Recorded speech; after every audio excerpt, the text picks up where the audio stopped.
Okay, so hey guys, TJ's filming me, and this is going to be the science experiment for today on insulator and conductor.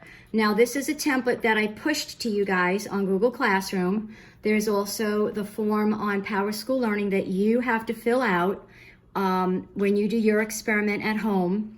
And we will talk about this on Thursday when we do our small group Microsoft team meeting. So you get to choose any 5 of these examples here to put in a cooler with some cold water to feel how the objects feel on your hand to see whether they are a material that would be a good insulator or a good conductor. So we have the cooler here.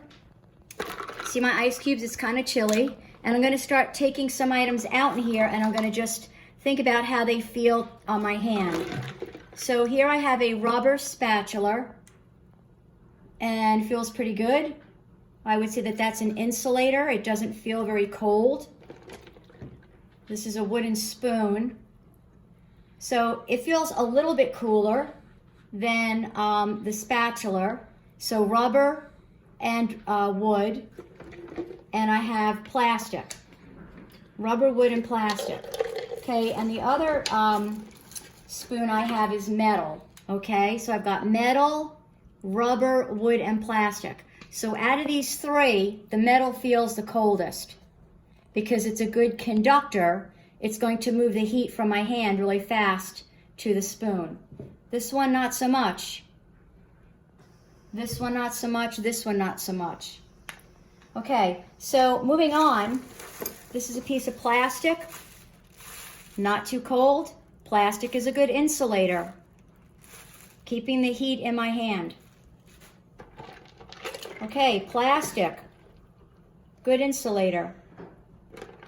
Styrofoam, Starbucks, good insulator.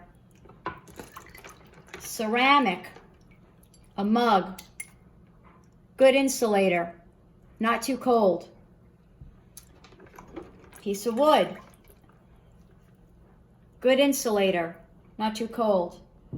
Okay, now I have 2 baking pans. One is ceramic and one is metal. So to the touch, well, that's freezing cold. Cold, but not too bad. The metal is definitely colder because the heat is moving from my hand to the metal. So that's a good conductor. Metal is a good conductor. Tin and metal. Okay, and the last thing I have in here is a pot. And notice the pot has 2 materials, metal and plastic. I can touch the plastic, it's not very cold. And if this was on a stove, I could pick it up and not burn myself. So plastic is a good insulator. Metal is a good conductor. It's cold. And you need to understand the difference between insulator and conductor. Okay, so we're going to post this, and then I'm going to go back to this sheet again. I want you guys to do this experiment on your own at your home, and maybe do it outside because there's water involved. And you got coins, plastic hair comb, paper clip, styrofoam chunk, a metal spoon, a plastic spoon, a pot lid, a rubber band, and then other. So think of other materials in your home that you might be able to use to do an experiment with an insulator or a conductor. Now, if you don't have a cooler, you can use a big pot, like a spaghetti pot or something at home. Or put a stopper in your kitchen sink and fill up your sink with some cold water and some ice cubes. All right. Bye, guys.